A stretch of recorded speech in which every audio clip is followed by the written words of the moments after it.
जय हिंद दोस्तों, आज के वीडियो में आपका स्वागत है। आज हम पढ़ेंगे संविधान और संविधान में भाग 1 आर्टिकल 1 से लेकर 4 तक। ठीक है, उसमें अनुसूचिया को भी हम देख लेंगे कि अनुसूची पहले 8 था, अभी वर्तमान में 12 है।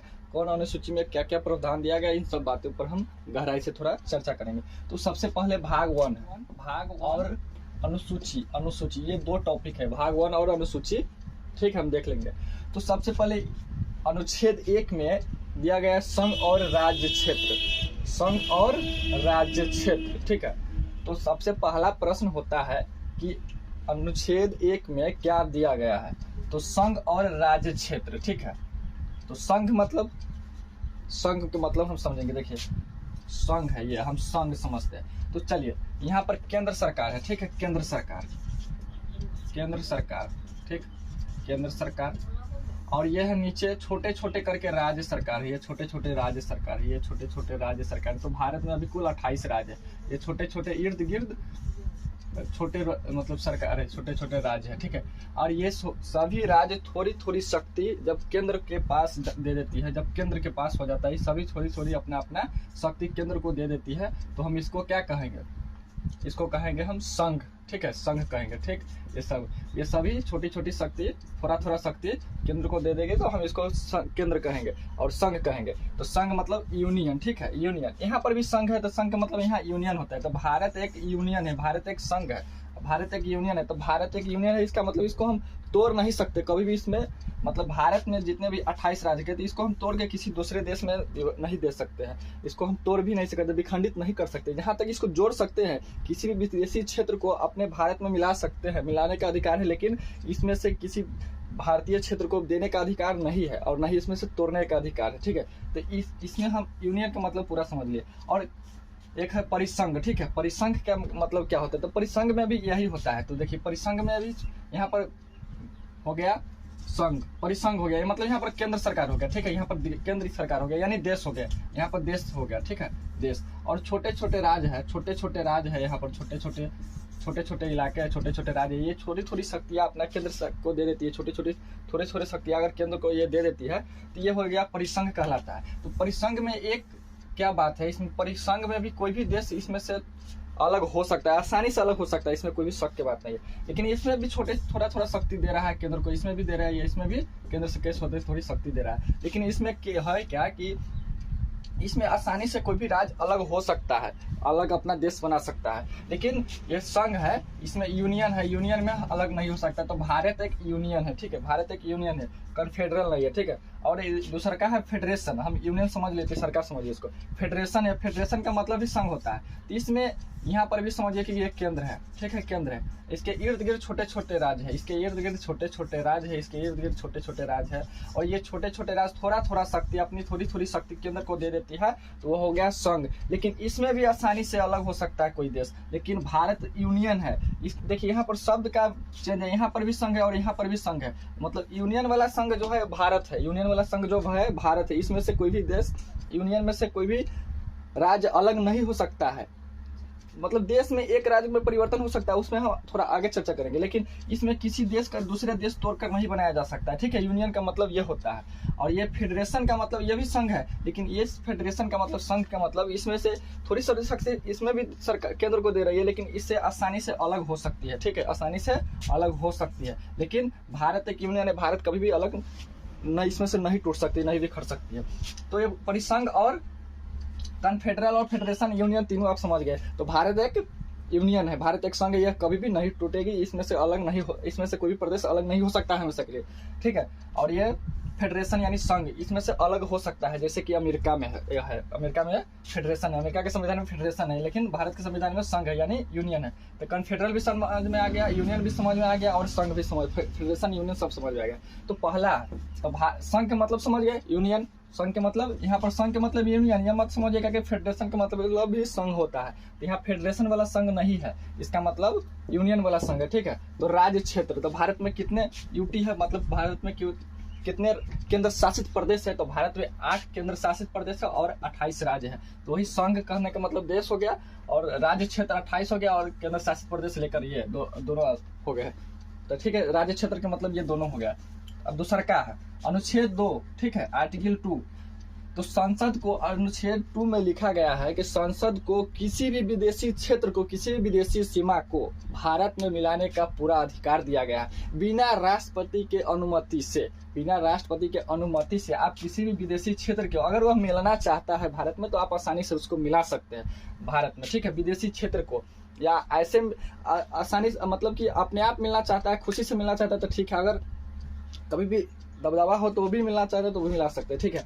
तो जैसे कि एग्जाम्पल के तौर पर सिक्किम है, सिक्किम भारत में नहीं था, लेकिन इस पर चीन भी दावा ठोक रहा था कि हम, चीन का कहने का मतलब कि हम मिलाएंगे और भारत में ये मिला लिए, ठीक है। ये सिक्किम को भारत में मिलाया गया। भारत में मिलाने के लिए इनको कुछ छूट दिया गया शुरुआत में, 35वां संशोधन किया गया और सह राज्य बनाया गया, ठीक है। और चीन के निवासियों को कहा गया, चीन के नागरिकों को कहा गया कि आप भारत में आके पहले रहिए, अगर आपको भारत अच्छा लगेगा तो आप रहिएगा, नहीं तो कोई दिक्कत नहीं है। तो ये आदमी कुछ दिन आए, घूमे फिरे, तो इनको भारत अच्छा लगा और ये बोले कि हम यहाँ पर रहेंगे। तो तुरंत 36वां संशोधन किया गया और ये 16 मई 1975 को भारत को, 16 मई 1975 को इनको पूर्ण राज्य बना दिया गया, ठीक है। तो अब एग्जाम में ऐसे प्रश्न आता है कि 35वां राज्य किसको बनाया गया, तो सिक्किम को। ऐसे रहेगा, सिक्किम को सह राज्य कब बनाया गया, तो किस संशोधन के द्वारा सह राज्य बनाया गया सिक्किम को, ऐसे तो 35वां हो गया। और पूर्ण राज्य का दर्जा किस संशोधन के द्वारा सिक्किम को दिया गया, तो हो गया 36वां राज्य, ठीक है। तो ये भी आप समझ गए, किसी भी विदेशी क्षेत्र को भारत में मिलाया जा सकता है बिना राष्ट्रपति के अनुमति से, ठीक है। और इसमें अनुमति की जरूरत नहीं है। ऐसे आप जानते हैं कि लोकसभा और राज्यसभा से पास होने के बाद राष्ट्रपति जब तक हस्ताक्षर नहीं करते तब तो वह कानून नहीं बनता है, ठीक है। लेकिन यहाँ पर यह नियम लागू नहीं होता है। संसद चाहे तो किसी भी विदेशी क्षेत्र को भारत में मिला सकता है बिना राष्ट्रपति के अनुमति से, ठीक है। आर्टिकल 3 में आते हैं, आर्टिकल 3 अनुच्छेद 3 में आते हैं। तो अनुच्छेद में 3 में कहा गया है, तो देखिए अनुच्छेद 2 में है पहले विदेशी को लाइए, पहले विदेशी को अपना अंडर में कीजिए और भारत में तोड़ फोड़ जोड़ करिए। तो अनुच्छेद 3 में कहा गया है कि भारत के किसी भी राज्य को आप 2 खंडों में तोड़ के अलग अलग राज्य बना सकते हैं, उसके नाम में परिवर्तित कर सकते हैं। अनुच्छेद के संसद को यह पावर दिया गया अनुच्छेद 3 के तहत कि आप किसी भी राज्य के नाम को बदल सकते हैं, सीमा को परिवर्तित कर सकते, सीमा में परिवर्तन कर सकते हैं। यानी दो, जैसे कि सीमा में परिवर्तन हालांकि हुआ है, बिहार और झारखंड को अलग कर दिया गया 15 नवंबर 2000 ईस्वी को, 15 नवंबर 2000 ईस्वी को बिहार और झारखंड से अलग किया गया। तो संसद के द्वारा किया गया था। अनुच्छेद की कौन अनुच्छेद लागू हुआ, तो अनुच्छेद 3 लागू होता है, ठीक है। यहाँ पर अनुच्छेद 3 लागू होता है। तो अनुच्छेद 3 में राज्य नाम और सीमा में परिवर्तन कर सकता है। कौन कर सकता है, संसद, बिना राष्ट्रपति की अनुमति से। यहाँ पर राष्ट्रपति के हस्ताक्षर कोई जरूरत नहीं है। तो आर्टिकल 4 में चलते हैं, अनुच्छेद 4 में। तो यहाँ अनुच्छेद 4 में स्पष्ट लिख दिया गया है कि अनुच्छेद 2 में और अनुच्छेद 3 में जब भी संसद इस पर कार्य करे तो यह 368 के बाहर रखा गया। इन अनुच्छेद 2 और 3 के कार्य के अनुच्छेद 368 से बाहर रखा गया है। क्यों रखा गया, तो अनुच्छेद 368 में संविधान संशोधन के नियम दिया गया है। इसमें संविधान संशोधन के नियम में स्पष्ट है कि जब तक संशोधन किया गया, जब तक राष्ट्रपति हस्ताक्षर नहीं करेंगे तब तक संशोधन होगा नहीं। इसीलिए इनको इससे बाहर रखा गया है। इसमें राष्ट्रपति के हस्ताक्षर की जरूरत नहीं है। कभी भी तोड़ फोड़ जोड़ हो सकता है। विदेशी को जोड़ देना है, भारत में इसको तोड़ के अलग अलग स्टेट बना सकते हैं, अलग अलग राज्य बना सकते हैं, अलग अलग केंद्र शासित बनाया जाता है, ठीक है। तो आपको फेडरेशन, यूनियन, ये समझ में आ गया, परिसंघ, संघ और संघ, ठीक है। तो अब ये बात आप जान गए। तो थोड़ा हम जानेंगे अनुसूची के बारे में। तो भारत में कितने अनुसूची है, तो 8 अनुसूची है और 4 बाद में जोड़ा गया। मूल संविधान में बोले तो 8 अनुसूची थी और बाद में 4 जोड़ा गया, तो टोटल 12 अनुसूची हो गया। तो सबसे पहला अनुसूची हम जानिए गए संघ। अनुसूची में विस्तार से बताया गया है संघ यानी यूनियन के बारे में बताया गया। तो हम भाग 1 में हम देख लिए हैं 1 से 4 तक। तो पहला संघ है। दूसरका में वेतन के बारे में दिया गया। अनुसूची 2 में वेतन के बारे में दिया गया, ठीक है, वेतन के बारे में दिया गया। तो वेतन में छोटे मोटे पदाधिकारी के बारे में नहीं दिया गया। इसमें राष्ट्रपति, उपराष्ट्रपति, न्यायाधीश के बारे में दिया गया, इन सब के बारे में दिया गया, ठीक है, शपथ के बारे में। और 4 में दिया गया है, अनुसूची 4 में दिया गया है राज्यसभा में सीटों का मतलब बंटवारा। राज्यसभा में सीटों का बंटवारा, ये 5 है, ठीक है ना। राज्यसभा में सीटों का बंटवारा कि भारत में 28 राज्य है, तो किन राज्यों को कितना सीट दिया जाएगा, उसमें बंटवारे के बारे में दिया गया है। तो इसके बाद 5 में ST SC के लिए, ST SC बहुत ही निचले आते हैं तो इनको विशेष छूट नहीं दिया गया, तो उसमें विकास नहीं हो पा रहा था उस जाति में, तो उसके लिए ST SC के लिए विशेष प्रावधान दिया गया है 5 में, ठीक है।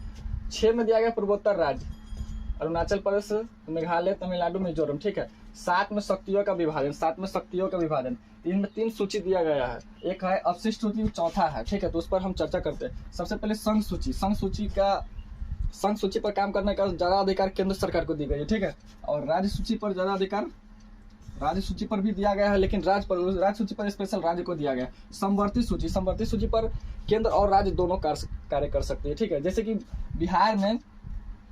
मानिए बिहार में 10+2 है अभी वर्तमान में, ठीक है। और भारत सरकार नई शिक्षा नीति लाएगी, और ये बिहार सरकार यह नहीं कह सकती है कि 10+2 रहेगा। यहाँ पर भारत सरकार को ज्यादा मतलब मान्यता दिया गया है, ठीक है, केंद्र सरकार को। तो समवर्ती सूची में दोनों विषय है, तो लेकिन इनमें सबसे ज्यादा मुद्दा जब फंसेगा तो इसमें समवर्ती सूची में केंद्र का ज्यादा मान्यता दिया गया है। अवशिष्ट सूची का मतलब है, अवशिष्ट सूची संविधान में एक ऐसा खाली पेज है जो भविष्य में जब संविधान लिखेगा उसी समय कहा गया था, आने वाले समय में कुछ ऐसे विषय है जो आने नए समय पर नए विकसित होंगे, नए विकास होंगे, तो उस समय जोड़ा जाएगा। जैसे यूट्यूब हो गया, नेट हो गया, सोशल मीडिया हो गया, ये सब इसमें जोड़ा गया है, ठीक है।